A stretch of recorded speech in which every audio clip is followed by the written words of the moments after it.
Good afternoon, or possibly good morning. I'm Derek Poirier, the pastry chef of Valrhona, North America, based on the West Coast. Today I would love to share with you one of my favorite recipes, chocolate souffle. Basic ingredients, but sometimes not so basic to make successfully. You may find this kind of funny, but at the school we've actually spent quite a bit of time trying to understand this classic dessert. Our basic ingredients are chocolate, in this case P125, and I will explain why later. We have raw egg yolks, we have our egg whites, we have our sugar, our cornstarch, and we have our milk, and a small secret ingredient, cream of tartar, which we'll talk about later.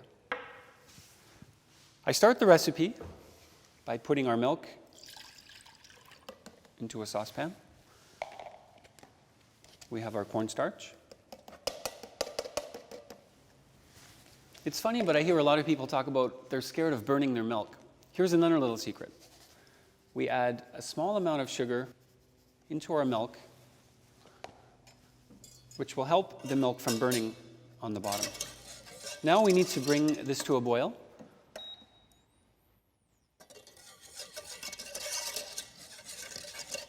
It's very important that we bring this to a boil. We need to cook the starch that is in the cornstarch. So now you can see that the roux is nice and thick. We can now proceed with the chocolate. We have our P125. One of the secrets to achieving a nice souffle is a proper emulsion.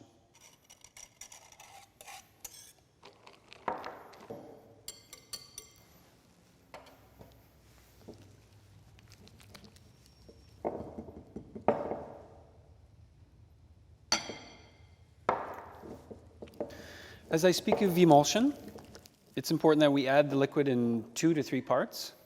If you wanted more information on emulsion, please feel free to look on Valrhona TV. So now we've finished adding the roux, and as you can see, the texture is not quite right. Here's the next tip. We've discovered that adding egg yolks raw to the mixture actually makes the souffle more stable.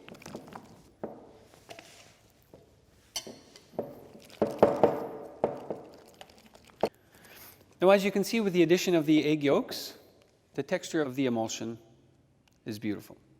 Now, to help make it easier with the egg whites, I would like to move the chocolate into a larger bowl.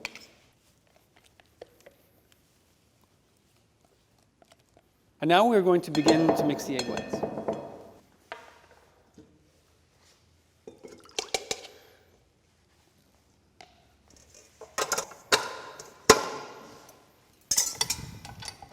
One more little trick that I would like to share with you is a little product called cream of tartar. This is a very interesting product because it reacts with the egg whites, allows you to mix up the egg whites very smoothly, which gives you a beautiful texture.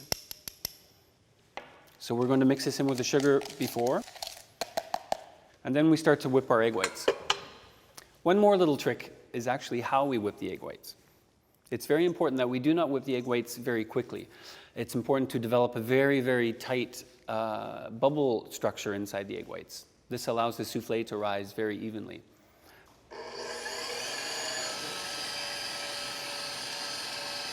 It's also very important that we add the sugar slowly. I prefer 2 to 3 additions. This just allows the egg whites to actually whip up properly.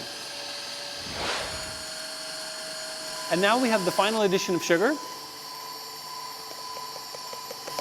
And we'll let this finish mixing for a couple more minutes. In the meantime, we need to make sure that the chocolate is at the right temperature.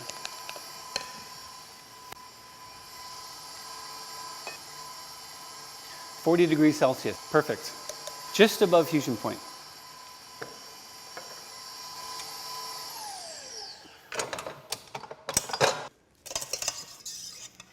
Our egg whites are ready, and they're a perfect consistency. So we've checked our chocolate, it's at the right temperature. We're going to add approximately 1/4 of our egg whites, just to lighten the mixture. This is actually a fairly important step too, as because we still have a large quantity of egg whites left in the bowl. It's not too important if we work this a little bit too much. Okay?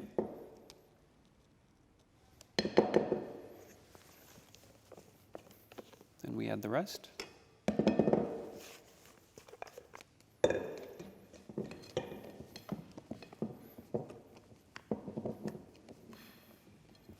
As you will notice, as I'm mixing, I go in from the center and out on the outside of the bowl. This is beautiful. And as you can see, the bubble structure is very small. This means that we've whipped up the egg whites correctly, and we're going to have a beautiful soufflé. Now we're ready to fill our molds. I have the molds prepared already. It's very important that you get a very thin coating of butter, not too thick, which means we're going to have too much sugar inside the mold after.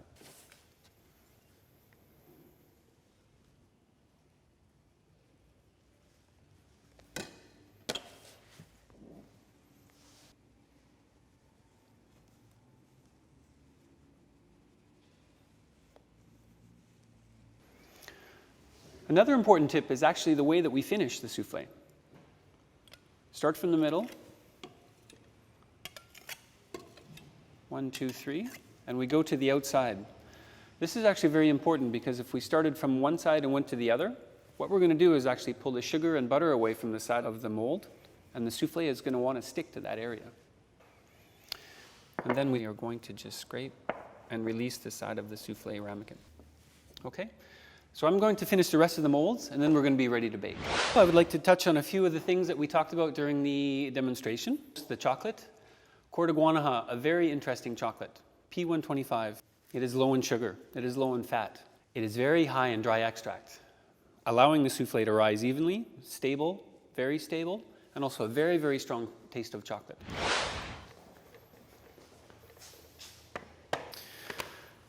And here we have the finished soufflé.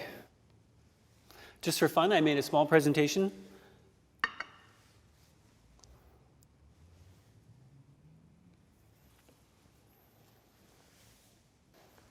And there we have one of my favorite desserts.